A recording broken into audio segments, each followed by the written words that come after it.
اللہ سبحان اللہ و بحمدہ، آپ کو پتہ نا مشہور حدیث ہے یہ، تو 100 دفعہ پڑھنے کا کیا اجر و ثواب ہے؟ سمندر کی جھاگ کے برابر گناہ ہو تو معاف ہو جاتے ہیں، سمندر کی جھاگ کے برابر۔ اور یہی تسبیحات جب بندہ نماز میں پڑھتا ہے، نماز کے بعد، اور ایک مرتبہ اگر کیا کہے لا الہ الا اللہ وحدہ لا شریک لہ لہ الملک و لہ الحمد وہو علی کل شیء قدیر، یہ تو کم از کم یاد کریں، یہ آپ نے یاد کرنا ہے۔ اس کے بارے میں بھی کیا حدیث ہے کہ سمندر کے جھاگ کے برابر گناہوں معاف ہو جاتے ہیں۔ اور لا الہ الا اللہ جو افضل الذکر ہے، اسی وظیفے کا حصہ بھی ہے، لیکن لا الہ الا اللہ وحدہ لا شریک لہ لہ الملک و لہ الحمد وہو علی کل شیء قدیر، اس کے فضائل و مناقب الگ ہیں، لا الہ الا اللہ کے علاوہ بھی ہیں۔ لا الہ اکیلا، جو لا الہ اکیلا ہے نا، حضرت آدم نے کہا تھا اگر 7 زمینوں کو باندھ دیا جائے زنجیروں کے ساتھ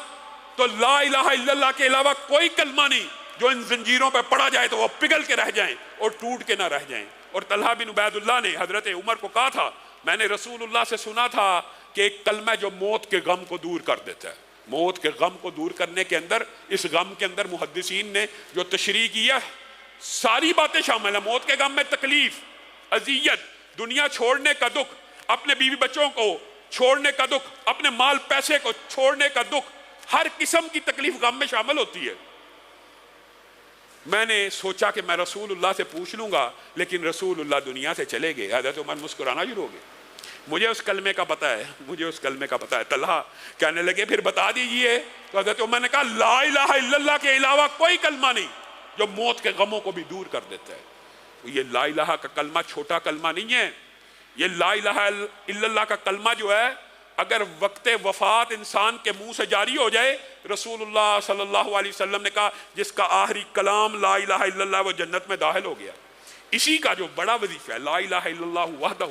لا شریک لہ لہ الملک و لہ الحمد وہو علی کل شیء قدیر۔ اب یہ جو میں نے پہلا آپ کو وظیفہ بتایا سبحان اللہ والحمد للہ ولا الہ الا اللہ واللہ اکبر ولا حول ولا قوت الا باللہ، اس کے بعد کیا کہنا اللہم اغفر لی وارحمنی وارزقنی، یہ کتنی مرتبہ پڑھنا ہے؟ روزانہ اپنی لائف کے اندر یہ روٹین بنا لیں، آپ کو میں گارنٹی دیتا ہوں یہ جمیع امراض، جمیع مشکلات، جمیع حاجات کے اندر آپ کو فائدہ پہنچائے گا۔ صرف 100 مرتبہ پڑھ لیجئے، صرف 100 مرتبہ پڑھنے کے جو فضائل ہیں، موقع ملا آپ کے سامنے رکھوں گا، اکیلے اکیلے کے جو فضائل ہیں آپ حیران و ششدر رہ جائیں گے۔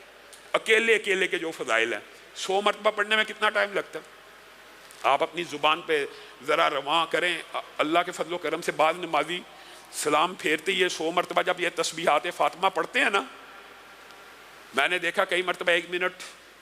لگتا ہے اور 1 منٹ میں انسان پڑھ کے فارغ ہو جاتا ہے، زبان پہ چڑھا ہوتا ہے۔ یہ آپ 100 مرتبہ پڑھیں، اس کے اجر و ثواب کو حاصل کرے گا۔ اور دوسرا جو وظیفہ، پھر وہی بات، جادو، جنات، ثواب، اجر، نیکیوں کا سیزن ہے، وہ 100 مرتبہ صبح اور شام پڑھنا ہے۔ اس کی آپ روٹین چاہے پورے رات میں 1 مرتبہ کی بنا لیں، لیکن اس وظیفے کی روٹین 100 مرتبہ صبح اور 100 مرتبہ شام کی اس لیے کرنی ہے کہ رسول اللہ صلی اللہ علیہ وسلم نے فرمایا ہے جو بندہ 100 مرتبہ صبح لا الہ الا اللہ وحدہ لا شریک لہ لہ الملک و لہ الحمد وہو علی کل شیء قدیر پڑھتا ہے، 100 مرتبہ رات کو پڑھتا ہے، وہ شیطان کے شر سے محفوظ ہو جاتا ہے۔ اور شیطان اور جنات کے شر آج کل معاشرے میں بہت زیادہ ہیں، نظر لگ گئی ہے، عمل بد ہو گیا، فلاں نے جادو کروا دیا، جنات آ گئے ہیں، جنات نے معدے کو پکڑ لیا، گردوں کو پکڑ لیا، پکڑتے ہیں۔ بالعموم جو بیماریاں ڈاکٹروں کو سمجھ نہیں آ رہی ہوتی وہ جناتی بیماریاں ہوتی ہیں، جتنا مرضی پرانا جادو ہو، یہ وہ وظیفہ ہے کہ اگر 100 مرتبہ صبح اور شام پڑھیں گے 18 سال پرانا جادو بھی ہو چلا جائے گا۔ بات آئی ہے ضمنی طور پہ تو میں آپ کو ایک حیران کن بات بتلاؤں، آیت الکرسی کا جو میں نے آپ کو وظیفہ بتایا، ایک ساتھی کو بتلایا 18 سال سے اس کے گھر میں جنات تھے جو ظاہر بھی ہو جاتے تھے کئی مرتبہ اور تنگ کرتے تھے۔ 313 مرتبہ اس نے آیت الکرسی پڑھنا شروع کی، اس کے بعد جن گھر میں داخل نہیں ہو سکا۔ اور اس کے جو اجر و ثواب اور مناقب ہے، اسی طرح یہ لا الہ الا اللہ وحدہ لا شریک لہ لہ الملک و لہ الحمد وہو علی کل شیء قدیر، اس کے یہ تو جنات سے اور جادو سے حفاظت کے لیے صبح شام ہے نا، لیکن کیا یہ صرف جادو اور جنات سے حفاظت کرتا ہے؟ رسول اللہ صلی اللہ علیہ وسلم پہلی حدیث میں کیا کہا؟ 100 مرتبہ پڑھنے والے کو 10 اسماعیل کے، اسماعیل کون ہیں؟ پیغمبر ہیں، جد امجد ہیں، ابراہیم کے بیٹے ہیں، جن سے اللہ رب العزت نے خانہ کعبہ کی تعمیر نو کا کام لیا، اتنا جلیل القدر پیغمبر، اس کی اولاد کے اگر 10 بیٹے غلام بن جائیں تو ان کو آزاد کرانے کا ثواب ہے 100 مرتبہ پڑھنے سے۔ پھر اللہ رب العزت نے